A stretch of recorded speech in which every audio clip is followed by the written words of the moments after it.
Dalam keadaan apapun kita harus tetap memuji Allah. Bahagia, syukur. Melarat, syukur. Sakit, syukur. Sehat, syukur. Alhamdulillahillazi ala kulli hal. Pujilah Allah, kata Nabi, dalam keadaan apapun. Kenapa kita kaya harus bersyukur? Alhamdulillah Allah percaya sama kita. Kenapa kita miskin juga harus bersyukur? Alhamdulillah hisabnya ringan. Apa yang Allah tempatkan untuk diri kita itu yang terbaik. Kenapa dia itu diberikan harta yang banyak? Allah tahu orang ini dikasih harta pasti amanah. Maka dia tidak jadi sombong, tidak jadi congkak, tidak jadi angkuh. Nah kita ini tidak kaya-kaya. Allah juga tahu kapasitas kita. Belum kaya bela bertingkah. Maka kita dibuat hidup kita pas-pasan terus. Dibuat hidup kita itu miskin.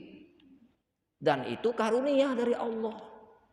Karena dengan keterbatasan ekonomi kita tidak bisa berbuat apa-apa. Nak ke mall duit dak kate, akhirnya mantep di rumah. Nak jalan-jalan juga duit dak kate, akhirnya mantep di rumah. Coba kalau orang banyak uang, dikit-dikit nge-mall, dikit-dikit nge-mall, dikit-dikit belanja, dikit-dikit tamasya, dikit-dikit liburan. Akhirnya harta itu membuat dia lupa kepada Allah dan membuat dirinya lalai dalam mengingat Allah. Itu musibah.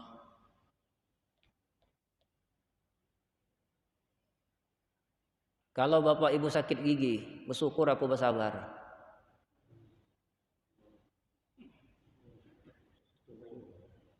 Syukur apa bersabar kira-kira? Syukur dan sabar. Jadi banyak syukurnya atau banyak sabarnya?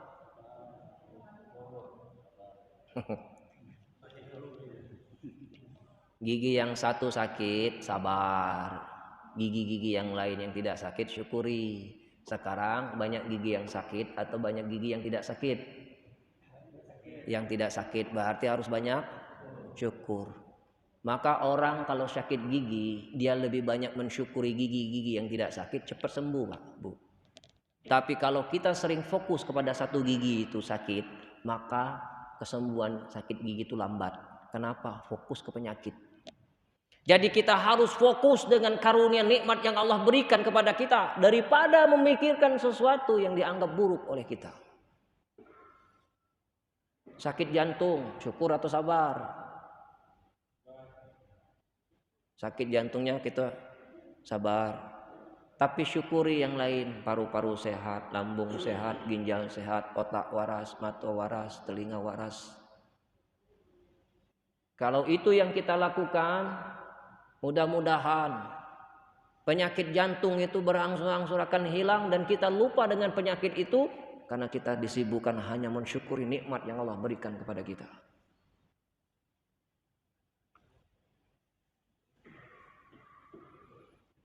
Nah, jadi dalam keadaan apapun kita harus berusaha untuk bersyukur. Wa asa an takrahu syai'a wa huwa khairul lakum wa asa an tuhibbu syai'a wa huwa syarrul lakum wallahu ya'lamu wa antum la ta'lamun. Boleh jadi kamu tidak menyukai sesuatu tetapi baik menurut Allah. Boleh jadi kamu menyukai sesuatu tetapi itu buruk menurut Allah. Allah yang Maha tahu, kita tidak tahu apa-apa. Ada seorang petani yang sedang duduk di bawah pohon beringin. Di depan matanya dia melihat ada pohon labu. Lalu dia bergumam dalam hati, Tuhan ini tidak adil. Pohon beringin sebesar ida ini buahnya kecil-kecil. Sementara labu ini pohonnya kecil tapi buahnya besar. Seharusnya dibalik. Pohon beringin yang besar ini harusnya buahnya labu. Tetapi labu ini juga harusnya buahnya pohon beringin.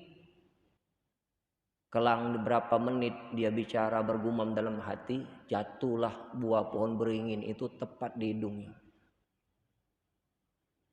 Begitu buah pohon beringin itu jatuh ke hidungnya, langsung tobat dia. Astagfirullahalazim.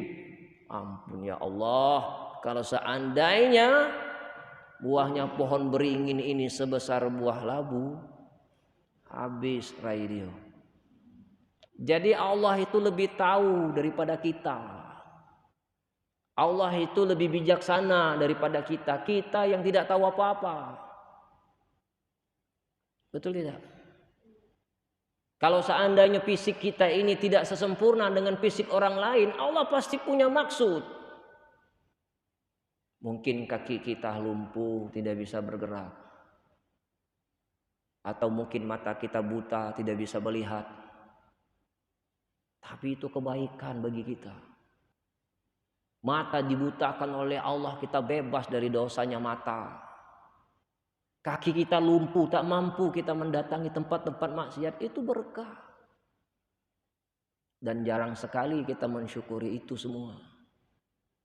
Dan jarang sekali kita berusaha untuk jadi orang syukur. Kita hanya bisa mengeluh. Ya Allah, kenapa Engkau lahirkan aku dalam keadaan cacat, ya Allah?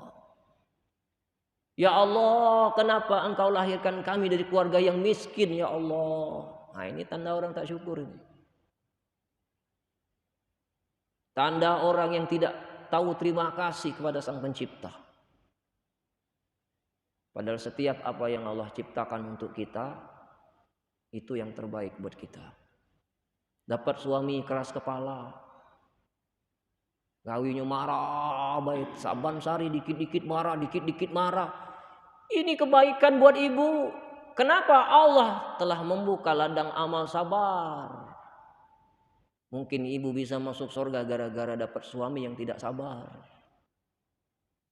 Harusnya dapat suami yang berangasan, sabar atau syukur? Syukur. Besul? Syukur. Karena dengan ada suami seperti itu, Allah bentangkan jalan surga buat kita. Innallaha ma'as sabirin. Allah berserta dengan orang-orang sabar. Iya, pasti banyak istighfar kita. Astagfirullahaladzim, laki aku ini, ya Allah. Beri hidayah ya Allah, beri dia kesabaran ya Allah. Mendoakan suami itu pahalanya besar. Walaupun suami tidak tahu bahwa kita ini mendoakan suami kita. Diam-diam kita agendakan dalam doa kita. Ya Allah, lembutkan hati suamiku ini ya Allah. Pahit ya Allah, tapi aku tahu ini ladang amal buatku ya Allah. Tolong ya Allah. Kira-kira itu. Suami juga sama, dapat istri pemboros. Gawinya nak senang-senang baik, nak karaokean terus, nak senam terus. Itu juga ladang amal bagi suami. Tugas kita membimbing istri agar jadi istri yang soleha. Alhamdulillah, segala puji bagi Allah.